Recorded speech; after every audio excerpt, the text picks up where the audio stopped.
Eu vou mostrar para vocês hoje o meu cantinho. Eu adoro esse cantinho.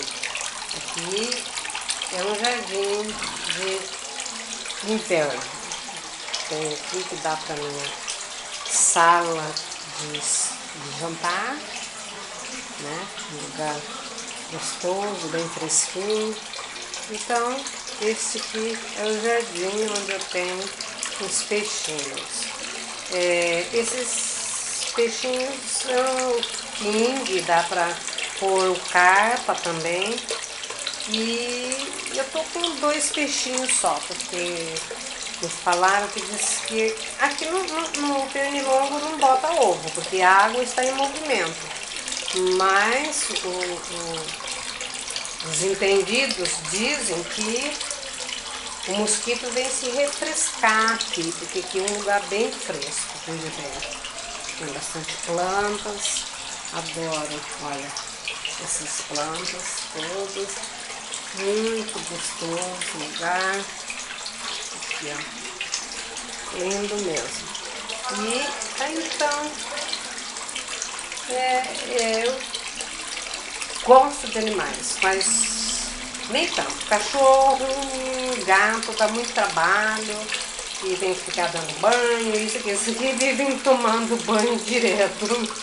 Então eu só limpo esse recipiente, né,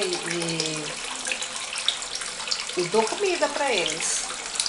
E agora eu tô só com 2, porque uns 2, 3 anos mais ou menos eles morrem, né? Porque é um lugar muito pequeno para eles sobreviverem.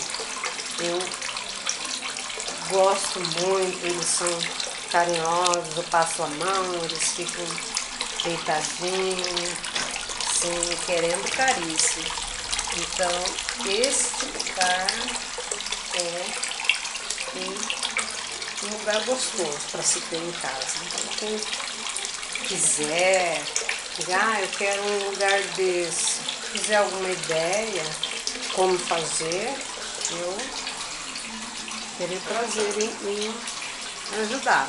É só me contactar, é só escrever aí embaixo no Face, perguntando alguma coisa, tá? E não gasta muito milho e é um lugar gostoso, fresquinho e meio. Olha os peixinhos, eles são esses são os king. Tô com 2, um vermelhinho e um preto, muito lindo. Então, isso que eu queria mostrar para vocês hoje, tá? Vamos ver o que tem para o próximo vídeo. Boa tarde.